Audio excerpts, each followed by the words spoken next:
Before we dive into today's podcast, this episode is sponsored by Rebuy, an end-to-end personalization platform for Shopify and Shopify Plus stores. Now, personalizing your Shopify store isn't a nice to have. It's definitely a must. Did you know that over 75% of online shoppers are more inclined to buy from brands that offer a personalized shopping experience? It's no surprise then that stores that embrace personalization, they see significant boosts in conversion rates and average order value and even customer lifetime value. So if you're looking for the simplest and most effective way to deliver smart, tailored experiences to your Shopify customers, look no further than Rebuy. This is a powerful platform and has a suite of game-changing features. A few that I love: AI-powered smart search is really there to help shoppers find exactly what they need. They also have precise and well-timed product recommendations. Really, that's there to increase your cart size. And the best part, I love their smart cart. It's stunning and intelligent shopping cart experience. I would say it's market leading. It's the best. And with results like this, it's clear why more than 10,000 of the fastest Shopify stores have already turned to Rebuy to wow their customers and skyrocket their sales.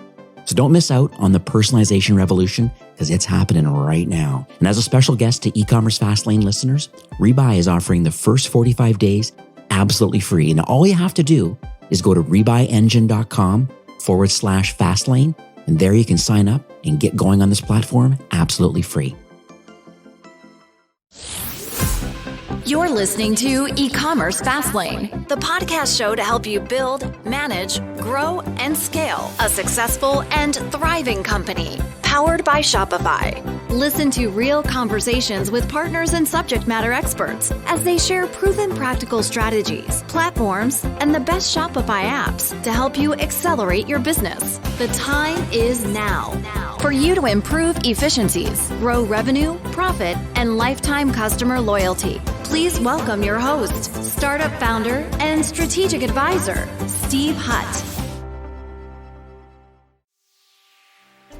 Hey there, welcome back to Ecommerce Fastlane. I'm your host, Steve Hutt. And thank you so much for coming today. It's so interesting how many podcasts that are out there.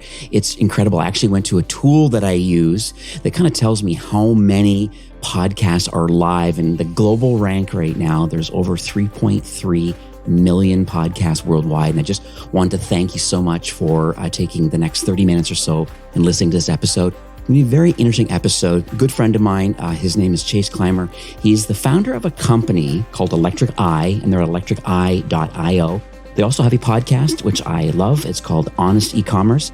I had a little peek too. Listen Notes is a tool that I use. I had a peek just before recording, and they're in the top 5% of those podcasts worldwide. So it's incredible. 3.3 million shows, and his show, Honest Ecommerce, is in the top 5%. It proves that he's actually offering a lot of value to the market. People are listening and re-listening and subscribing. So it's exciting. So we have a great episode today.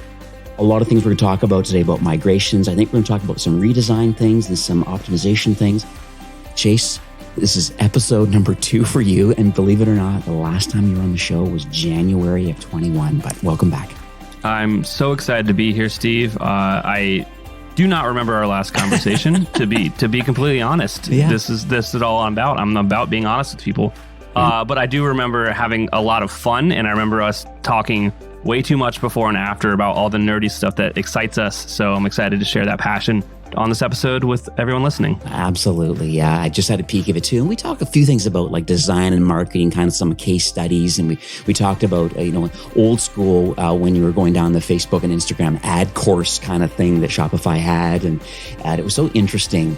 But today I want to kind of unpack a little bit about, since you're merchant facing and you get a lot of calls, you get DMs on social, you have your podcast, you're getting some feedback in the market about kind of what's going on, what's the pulse of the market right now. So I think that's the challenge people have, is that there's a lot of different things going on right now, but I think you, just being boots on the ground, you have a couple good themes in mind about, well, what are people talking about? And then how are you able to kind of direct them either with a done for you service or offer them a resource? So let's talk about the migration path first, because I think that's one topic that I get to is like, hey, I'm currently on WooCommerce, or I'm currently on, BigCommerce or other different platforms, and or even old school, like just Adobe stuff and Magento.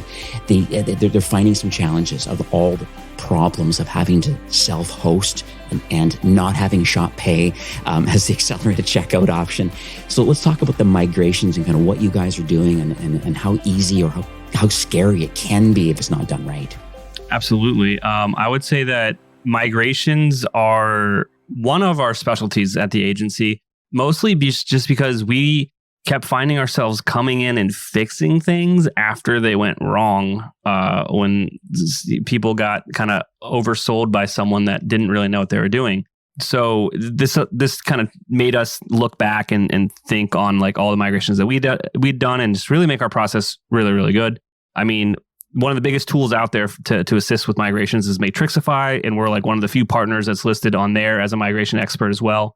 So, I do think I have a little bit of expertise here when it comes to the correct way to approach migration. But first, I think it's important to point out that migrating to a different platform will not solve an underlying business problem. I know where you're going with this. Yes. So what I mean by that is it's the first question I ask people when they reach out and they're like, hey, we're thinking about migrating from X platform to Shopify, because that's all we do. We only work on Shopify. And the only reason we'll touch something else is to take you to Shopify. But they're like, hey, we want to migrate from X to Y, Y being Shopify. And we kind of get into it. I'm like, so what are you looking like? What's the business use case or the business reason behind this? And what I'm trying to find is not that an answer like this won't work, which is like, oh, I heard Shopify is better, so I just want to copy and paste our current design and how our website works absolutely to Shopify, and it should make more money. Usually not the case. Okay. For a million reasons. First one being, you can't copy and paste it. True. There's just every CMS out there is inherently like a different technical structure. Mm-hmm. So none of that stuff will copy and paste at all. Right. So you basically have to rebuild everything. There's a bunch of SEO implications within this rebuilding process with how URLs are structured. There's so much weird stuff that happens within like your existing store data and how that data is archetyped. Even if you have access to a CSV or like a database file, you have to transform all of that information from the source to how Shopify wants it to come in. And there's a whole bunch of weird edge case stuff. You have to problem solve for that. Setting up a Shopify store is a pain in the butt. You got to do that for people. And then we kind of get into the UX of it as well. And it's back to what I said just a second ago. Like, you can't copy and paste a design. They're inherently different. Right. So when you're doing a migration, you are probably also doing a redesign, unless you have a good argument for why you shouldn't do a redesign. And you should understand that whatever custom design you're inheriting from your old site, even if it was a templated design that performs well for you for your old platform, it is now going to be a custom design on Shopify because that template doesn't exist in both ecosystems. Right. And so there's just a lot of moving parts that goes into a migration. I just rambled for... Yeah, no. And I think that's powerful. I wrote something else down that I think it's important that I know you do. It's like, how do we deal with legacy order history from the previous CMS? And then how do we deal with customer accounts? Because people used to have either existing logins or they were anonymous or they were just guests. It depends on the original platform. So how are you handling all of the legacy data, and how does that get into Shopify, or does it? And then how do we deal with when, on launch day to saying, oh, wow, we're on a new platform and see our new shiny new website. And oh, by the way, you can't log in anymore. Or here's a special link you have to do to kind of recreate your new link. Because I know this can be a challenge, because I've actually helped with a replatforming to a different subscription company. And when you have different authentication tokens set up on one, let's say, recharge, and you're moving over to Order Groove, let's say, for example, it is a nightmare trying to export out pre-auths, financial things, so that, these existing subs continue on even though they're on a new platform. So just want your feedback on how we deal with legacy order data, and then how do we deal with customers and customer accounts? Absolutely. Well, first and foremost, something that's like, I got to say it now because I didn't say it. Migrations are the single hardest and most time-consuming project you will ever take on for your business. Right. you cannot rush this. Because if you do, you're going to make mistakes, and that could be detrimental to your customer experience, which is going to be detrimental to your bank account. Yeah. So you asked, how do we kind of consider this data? We do a lot of exploration beforehand. So first thing we're doing is, how do we get access to the data? Every platform is different. How you gain access to the data, how that data needs to be transformed from the source to Shopify is different. And even beyond, it's like, oh, we've done a bunch of migrations from WooCommerce to Shopify, right? So we should have efficiencies there in transforming this data. You'd assume, correct? Yes, you would assume that. Well, here's the thing. You can put your data into your source WooCommerce store however the heck you want. So the script I wrote for brand A won't work for brand B because they give you the freedom to use these CMSs however you see fit. There isn't one right way to use them either. So all of this historical data is in a format that is unique usually, and you get access to it in oddly specific different ways. And so you got to get the customer list, the customer orders. You got to get the discount codes is one that people oftentimes overlook. Yeah. You got to pull all of this data out of the source thing, and then you have to build, conversions for it to convert the data from how it is to how Shopify wants it. You got to import it and test it. It probably isn't right the first time. You got to tweak all that stuff. You got to solve those edge cases. And so this is just the data. We haven't even built the website yet. We're doing all this work. Yeah. And so you do all this stuff. And so basically, usually what we do is we have an export right when the project gets started. Like we're starting design, we're also exporting all this data in the background. Right. And then we're figuring out these transformations, and we're going to do like a test import, which is good. Like, we need some dummy data in this store anyway for the design to kind of work. Right. But we're also seeing like how far off was our guess on this, like how this transformation needs to go on this data manipulation. Usually we get pretty close, but there's always stuff you got to work out. You solve it. And then what happens is towards launch, you guys, everyone involved in the project has to agree when you want to go live with the store. So they'll usually be like, we'll import as much data as we can, probably up until like a week before.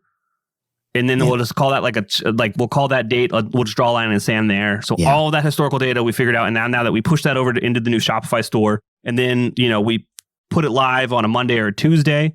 Those days are very important to put it live because you don't do it on a Friday. You never push anything on a Friday. No.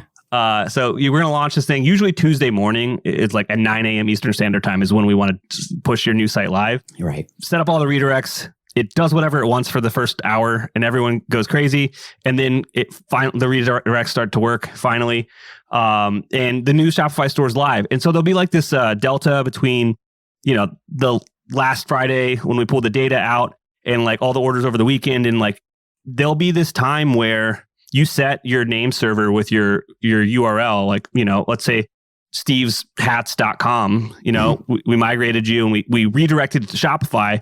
And everything says it's correct, but the way the internet works, it's all bandages and like staples, and it just doesn't work right. So some ISPs will update faster than other ISPs. So like on your cell phone, you'll see the new experience, but on your computer, you'll see the old experience still. There's just like this weird la la land that just exists during migration projects for like that first time. But then everything works itself out. So you do the final migration and kind of get everything over. And that was a very long explanation on just the data part of it. Yeah.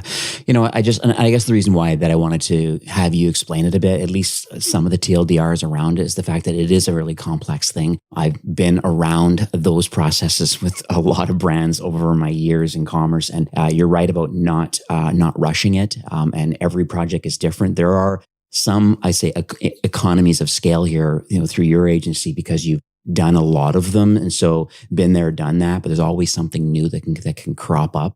And the idea is that you're more of a partner really to kind of, let's do some test data first. Let's see what we have. We'll make a cutoff point. We're going to do the full migration on this date at this time. After the first day's orders the last day orders are going out on the old platform. And, there's going to be this little bit of, I agree with you, there's a little middle ground. I mean, it's even like the podcast. I changed an audio file on my podcast. You think it would go live instantly with an RSS feed. Nope.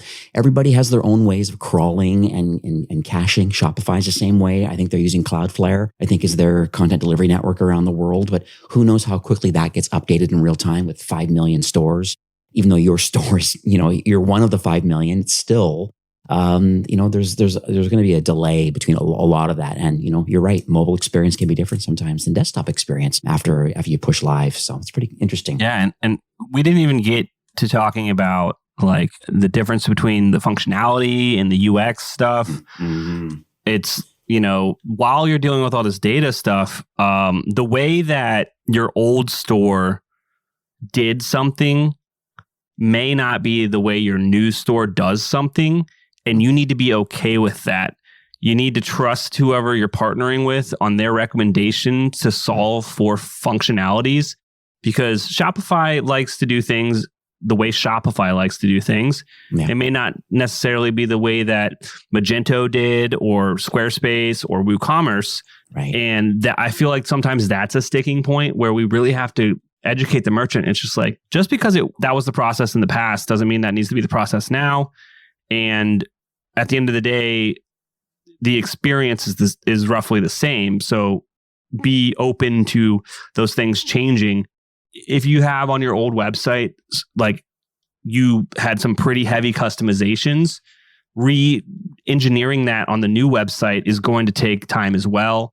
There's just like all these considerations on the extended functionality that you want to give your customer. Like all those things have to be solved for within this project as well.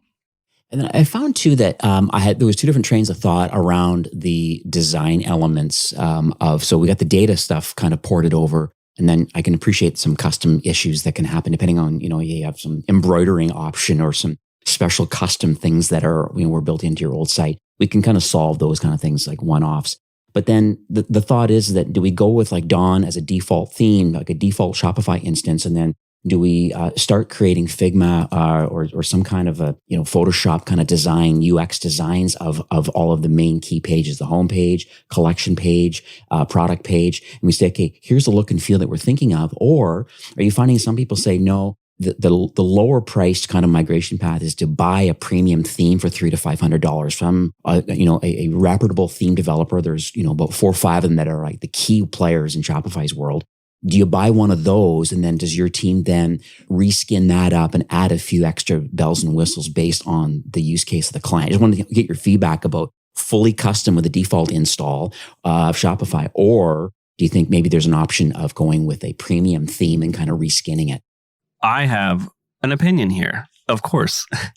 Okay, good. I love that. All right. So where we exist in the ecosystem, we're usually working with 7 to low 8-figure brands. With that being said, I think that a fully custom design is a waste of money unless you're doing over $10 million a year. And I can go into a little bit more detail, but basically it's usually intensive from a resource perspective, from a time investment from a founder to get quote unquote a custom UX, unless you have like a super luxury product or a reason your UX needs to be extremely custom. I don't see the advantage of going that route than using, like you said before, something a little more off the shelf to solve for kind of those generic UX patterns of what an e-commerce website should look like. Walmart, Target, Amazon, they've all trained us how to buy stuff online and what the familiar patterns of a website should be. And so I find it difficult to spend 3 months on a design phase of a project, another 3 to 6 months developing that custom design to launch something that's well into the 6 figures from an investment standpoint, that's fully custom for a merchant that, basically just spent almost half of their profit for the year on this custom experience. And they could have got the same exact result in less than a third of the time for less than a third of the budget. Right. I would agree with you on a lot of this because I think a lot of stores that I see that are quite successful, let's talk Turbo first. I mean, Turbo is like the most popular kind of a theme ever been developed, and it is what it is. And even though you say, well, there's a lot of similarities saying, oh, that looks like a Shopify store. Okay, fair enough. But at the end of the day, do you have product market fit?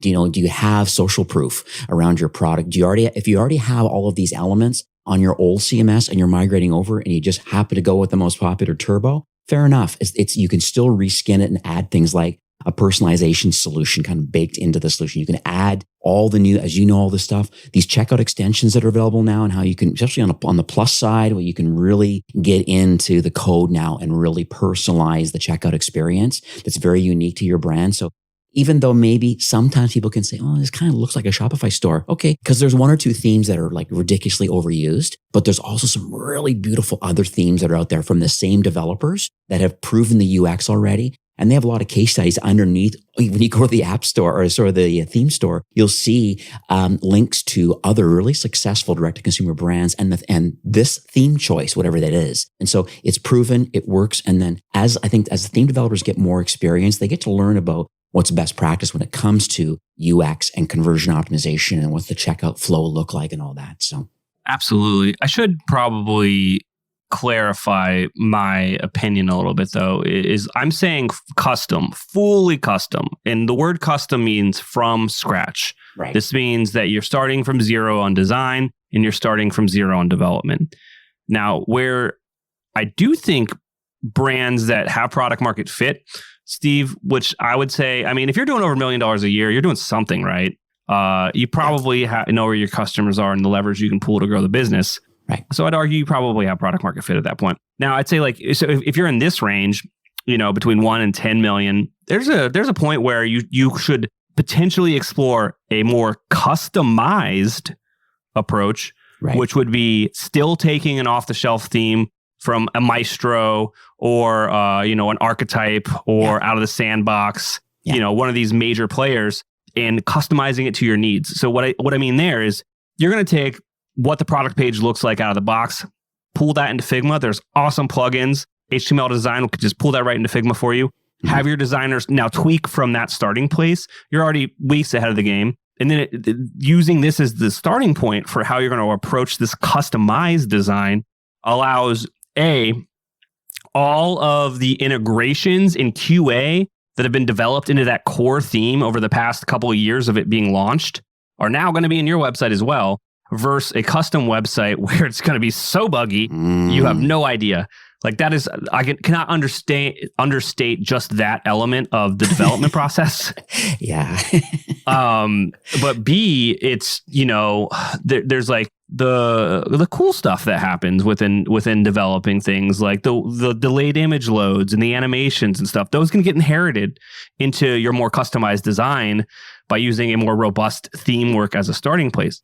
Also, I think like a lot of people, when they do go the custom route, they get upset is the only way I can describe it later on, when they make assumptions that they'll have all these sections built into their theme.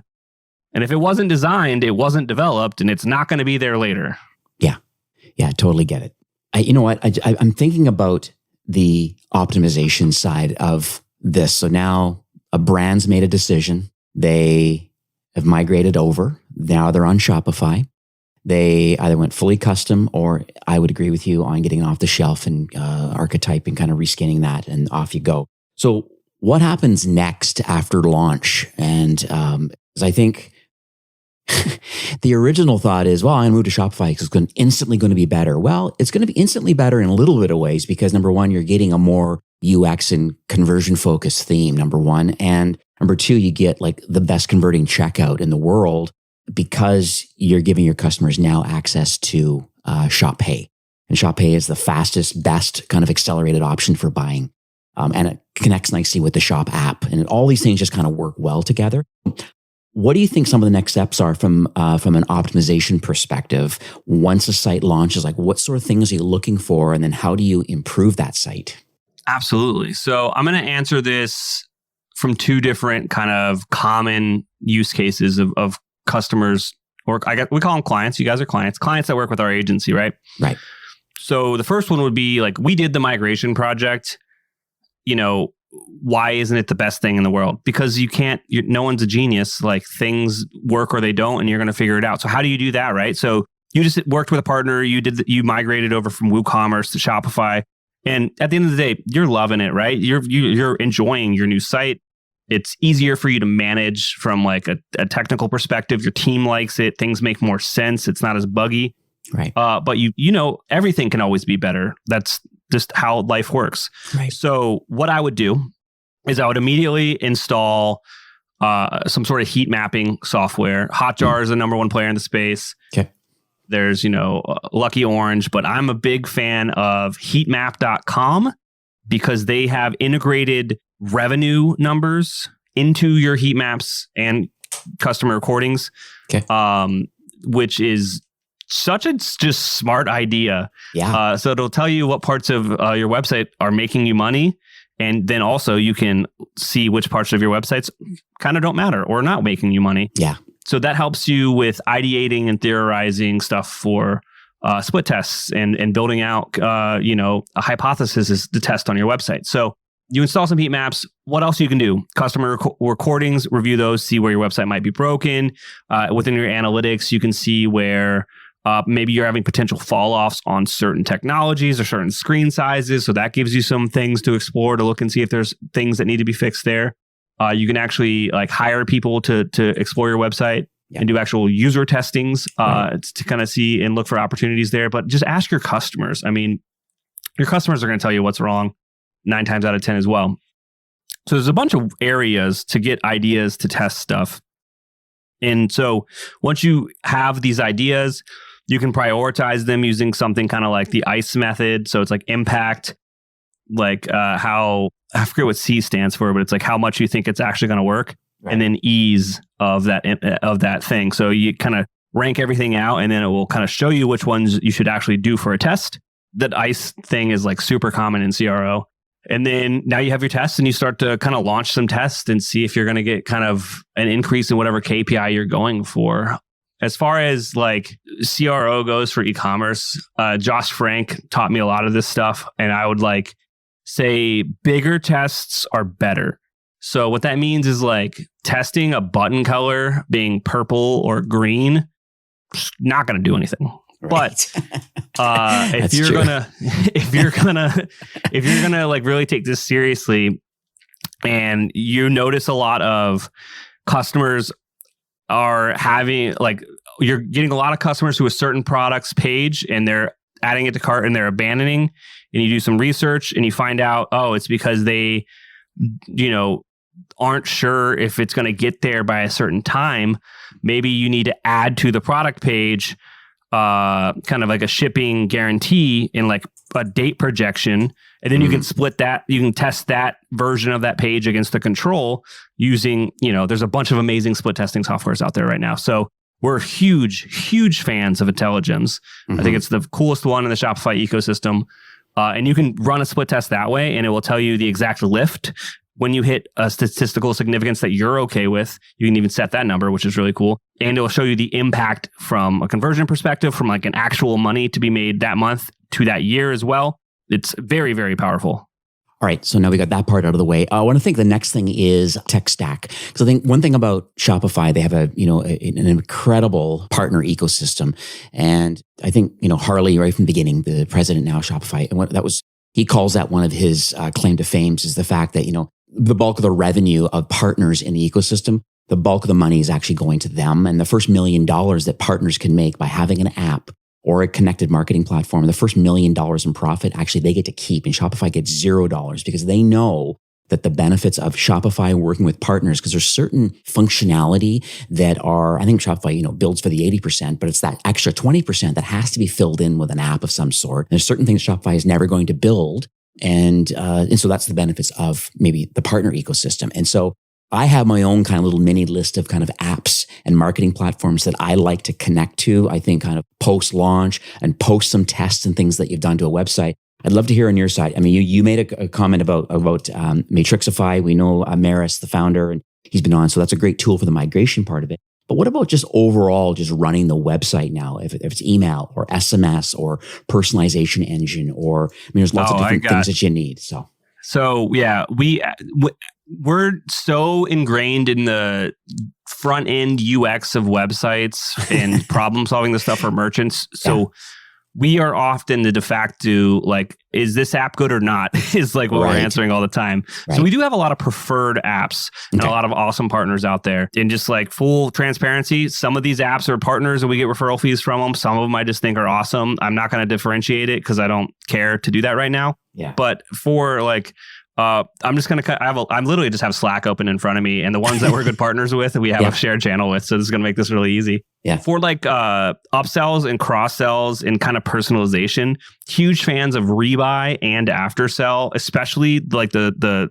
side cart, in checkout, and post purchase upsell experience. Right. Also, Gil has an amazing tool. He's a developer called Checkout Blocks that does like some crazy robust in checkout and post purchase upsell stuff.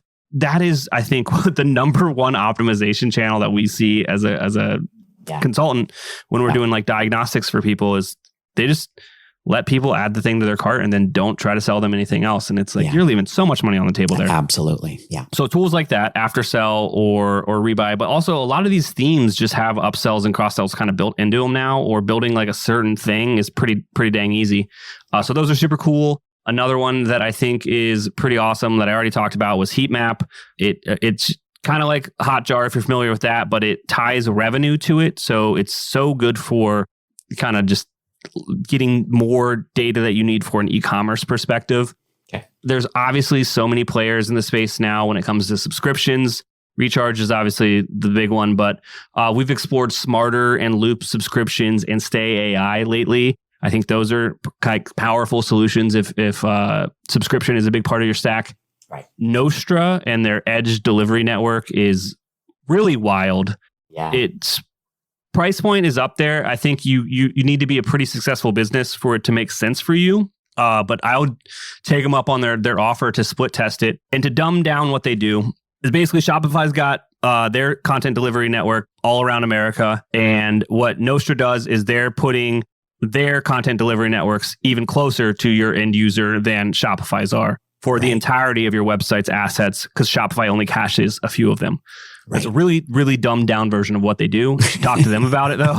Yeah. But I have a podcast recording. I actually had Darren Lemus on the show a couple of weeks ago. And he really talked about how, the name of the episode, he came up with the name, but like speed sells, like how to turbocharge your Shopify site to skyrocket your profits. Because really that's the whole thing is like he get into the meat of it about, well, why does a fast site, I mean, I think it originally came down to Amazon talking about the revenue lift, per point second or per 0.1 of a second, what it means. It's so interesting. And then what he does with Nostra is quite interesting. Absolutely. Yeah, no, it's a crazy product. Some other cool things out there. I think Postpilot does such a really, really cool job with they're sending out physical mail, but you can tie it to automations just like you'd see in like Klaviyo or retention. Based upon like a customer's, not retention, but send lane, but like based upon a customer's unique journey, right? So you could set up, if a customer hasn't bought from you in a year, you could send them a postcard that says, "Hey, I miss you." Right. Postpilot does that for you. I think that's pretty cool.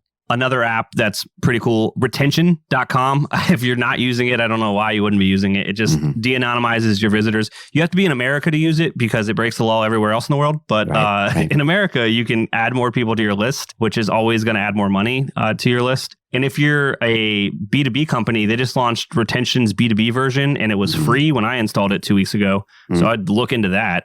It's pretty wild. Right. And then kind of on the outside of that is like reporting and stuff like that. Triple Whale is an amazing tool. And then I know Tydo does a really good job of creating custom reports for merchants kind of at scale. But yeah, that's like our short list of pretty cool apps. Yeah. And there's so many. I think there's like 110 kind of Shopify Plus kind of certified apps. And I think there's over 6,000 other apps. I think it can be overwhelming. I do get DM'd a lot just saying, hey, here's the business challenge we have, or here's the duct tape we have with so many apps. Is there one that kind of rolls up into a lot of these things? Like we didn't get into things like loyalty yet.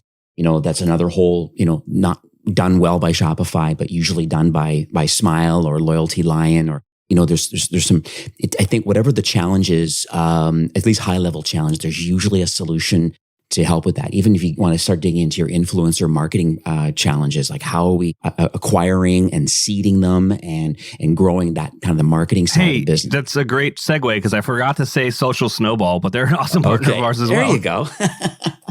I love them too. Yeah. See, I'm just looking at my homepage too at Ecommerce Fastlane because I have a lot of like the biggies up there that I think are doing some really, really amazing work. I love Klaviyo. I'm still very bullish though too from an SMS side with Attentive and Postscript, which is, exclusively for Shopify. So I think there's some really great partners out there in the email and the SMS space, which is necessary. I also find another tool that actually connects that just kind of one little last kind of show and tell here, is that there's a really neat tool that when you come to a website and you don't know who the customer is and you're trying to acquire their email or their SMS, there's a really neat tool out right now that what it does is it says, hey, it just knows when the best time to do a pop-up or an exit intent. It doesn't hit them hard right away, but it comes to the site and then all of a sudden it says, okay, hey, would you like 10% off or 15% off, or would you like this PDF or this guide or this how-to or whatever? And you get that email address. But then if they've already gone down that journey of giving you your email address, then they say, hey, would you like 20% off? Oh, just add your phone number. And then the benefits here is that now you have both. And then it can even go even further. And maybe instead of a phone number, you say, hey, can I have your Instagram handle? And then it just starts growing your business because now you have an email address and or a social handle or both. And then it gives you some opportunity to be able to market to these people, right? So absolutely. What app was that?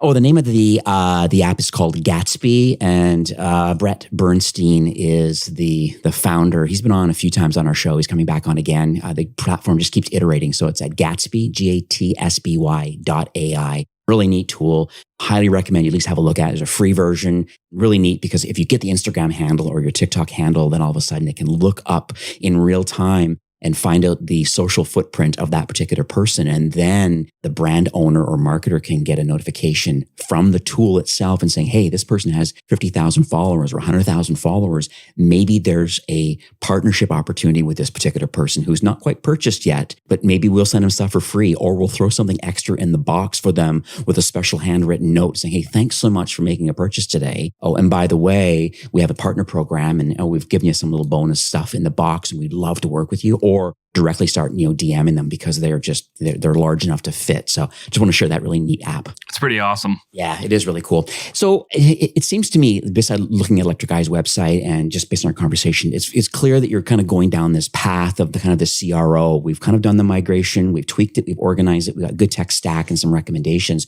But now it's just like, okay, well, what's the next step? So I don't know if I can open up the can of worms here, but it seems like you're doing a done for you service or something is starting to really kind of brew up. And so I kind of want to give you the floor to say, where are you at with kind of the next iteration of Electric Eye, and or is there going to be a whole new solution available from a CRO perspective? Yeah. We are launching a done for you conversion rate optimization service. Electric Eye is going to be behind it, but it's not going to be as full service as the agency or as white gloved. It's going to be more productized if you're kind of familiar with how all those things work for the more nerdier business entrepreneurs out there. Yeah. But basically, it's going to take what we've found working with merchants is like a lot of people will come to us and they've already done the migration or they already just redesigned and they just want to iteratively optimize their website at the end of the day. The conversations always go around like, I don't know what's wrong. I don't know what we should fix. And then there's a bunch of strategies in doing that. You got like heuristic insights. You got what the analytics say. It's what your customers say. And there's ideas from everywhere. You prioritize those ideas and you just start doing stuff. Mm-hmm. No merchant has anyone on their team doing that. And even going as far as to say, it's like, I'll be like, when's the last time you ran a customer survey? Or when's the last time someone looked at your heat maps? And they're like, no one looks at those things. We just installed them and, because we were told we were supposed to, right? So what we found is if we took all that off of the merchant's plate and we're just like, look, we're going to run tests for you all the time. Does that sound cool? They were super stoked. So this service is basically, it's strategy through development. We'll iteratively kind of look at things for merchants and just keep testing and keep trying to increase the KPIs that we're looking to do.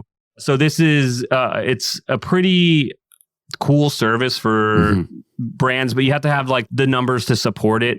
You need enough conversions for you to get a statistically significant winner. Right, so we're talking probably you could do it $1 million plus with some caveats, but probably more $5 million plus a year is where this service would start to make a lot more sense for brands, just because you really do need that statistical significance to make these tests give you a winner. But basically what we're doing is we're partnering with brands and we're taking a look at their existing store. We're ideating.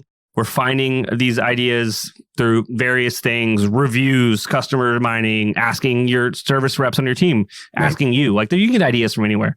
Yeah. We're building out split tests, right? A lot of these things are going to be on product pages or landing pages or, adding upsells and cross-sells into the theme and testing that stuff out. And then we're powering all of this with Intelligems. Like I said earlier, big partner of ours. We're probably going to be using heat map for a lot of it as well. That one that has revenue behind it. Right. It's just a done for you optimization service. So super proud of it. I guess I never said the name either. No. We own storetester.com. It's going to be its own brand. It's going to live there. And by the time this goes live, maybe we'll have a version of it live. Yeah. But yeah, we believe in this thing so much. It's going to be productized. The pricing is going to be right there on the website. It's going to be super transparent. But we believe in this thing so much that the brand is a good fit. We'll launch the first test for free. Yeah, it's amazing. And actually, I always think about, if you're not testing and iterating on your product, then you're actually leaving money on the table. Like it's nonstop need to be testing things and working on stuff, and you being kind of merchant facing in all different kind of business roles. Like it really depends on the maturity of the business, but as they kind of work their way through, even like a 1% improvement, literally could cover probably the cost of this service. Like there's going to be a measurable impact. If it's a design change, using heatmap.com to kind of figure all that out. If it's, it's adding on a loyalty program, if it's improving the post-purchase experience, if it's working on the influencer, there's so many things that you could be testing and doing and recommending. At the end of the day, as a product like this, that you can click buy now, every single month, something is actually going to be happening and being reported on and showing the growth and the change. I think it's pretty powerful. Absolutely. Yeah. It's just, it's so much more impactful when you can just do these tests and just point directly to the results of the data with a third party that's like, this thing worked or this thing didn't work, where now it's no longer my opinion versus the founder's opinion. It's like, this is actually making us more money. Yeah, I'd argue too that a lot of brands, what they do is, unfortunately, they will do a few tests, get some results, and then kind of end it because, everybody's so busy being a marketer, developer, or whatever. There's, even smaller businesses that are doing 5 million with a small, lean team. A lot of times they know the importance of this, but there's lots of other things to deal with where, there's going to be a retention person. There's going to be an email and kind of SMS person under the marketing umbrella. But a lot of time, smaller, lean teams, they don't do the tests as often as they should. And I think that's maybe one of the benefits of Store Tester. What you guys are going to be doing is saying, hey, if you're at a certain level, if you're, above $1 million, but closer to $5 to $10 million, is all of a sudden, this is a very affordable and can be statistically significant by small amount of money to do these ongoing tests month over month, cancel whenever you want to. But at the end of the day, your goal is to say, no, we're going to make some really educated guesses on what we believe the next steps are, because we know what great looks like. There's clearly a lot of great players out there that have product market fit and great design and great on all the great parts of a D2C product. And so knowing that, you're month over month, you're going to be implementing these sort of things. And then, just this incrementality of testing and making the change and moving on to the next test, I think is a service that's definitely needed in our space for sure. Yeah. If you're a $5 million a year brand and you change your website and it makes the conversion rate 1% better, that will pay for this service for the year. And I can even break that down a little bit further. And I'm not talking about going from 2% to 3%. That's not what I'm saying. I'm saying going from 2% to 2.02%. Right. That much of a change can make you $50,000 a year. Right. Yeah. And so like a 1% swing is like, doesn't seem like much, but this all iteratively adds up over time. And that's just your conversion rate. A lot of brands need to work on their average order value. Mm-hmm. A lot of and then you said design. A lot of this, some of this is design, But a lot of this is strategy and consumer psychology. A lot of conversion rate optimization comes down to fear, uncertainty, and doubt that the product will solve the problem that the customer landed on your website looking to solve. Right. So it's beyond move this button here, change this layout here. A lot of simplification can happen and help with CRO, but then it's to what are the benefits to the customer? What are the uniqueness of this product and the feature set that are really going to drive benefits to the end consumer? Right. This is amazing. I've scrambled on a lot of notes. Thank you for that. I mean, it's a good episode when you write down a lot of notes, like life of learning. We're definitely aligned on a lot of things about the migrations, the redesign. We went through a lot of things today, and this the whole optimization side. Tech stack, I'm all in on a lot of the ones that you've recommended. A lot of these will be in today's show notes and stuff like that. So you'll be able to check a lot of these out. And store tester, so anybody listening now, what do you think our final kind of call to action is today? So people are listening today, they're saying, hey, maybe Electric Eye is for me is in a redesign or a migration, or hey, maybe storetester.com could be an opportunity for my existing business to kind of help with CRO.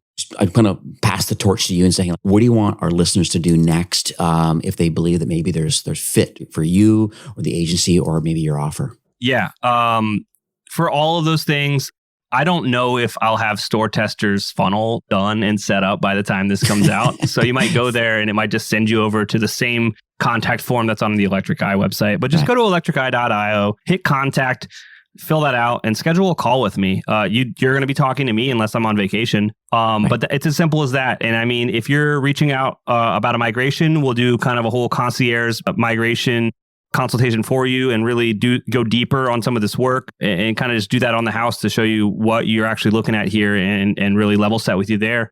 On the redesign side of things, that's our bread and butter. We can, definitely dive in deep there and give you some good thoughts. And then with Store Tester, we're looking for some cool brands to beta test. We will launch the first test for free. So reach out and let me know you're interested.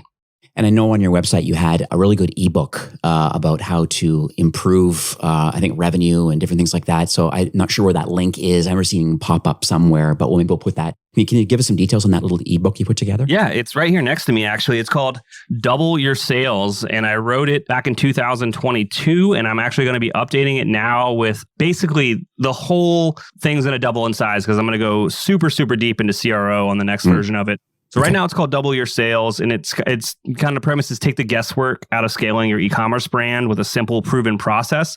Okay. Same process we still use and talk about a lot, but it kind of just distills your online store down into 3 simple KPIs: your conversion rate, your average order value, and your sessions per month. Okay. Because the secret here is you take all 3 of those, you multiply them together. That's how much money you made in the last month. And then you just make a plan to optimize them. Right at the top of the website. So if you go to electriceye.io, you'll see a little kind of a ticker cruising along the top there. I know it's going to be updated, but there's a little link there, 48-page guide to really help you scale your brand. So certainly step number 1, this podcast, obviously, very eye-opening for everybody listening, including myself. So I think there's lots of opportunity depending on where you are in your journey of your business. But there's nothing wrong with kind of getting more information and learning, and Chase is available.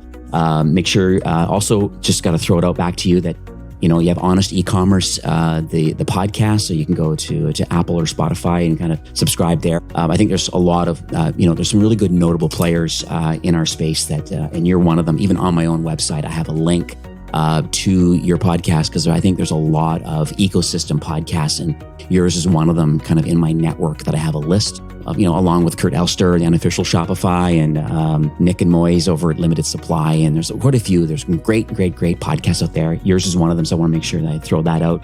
But Chase, once again, thank you so much for coming on the show. I know this is 3 years later, but we got to do this kind of an annual thing because there's so much going on, and you give so much insight, and I really appreciate your time.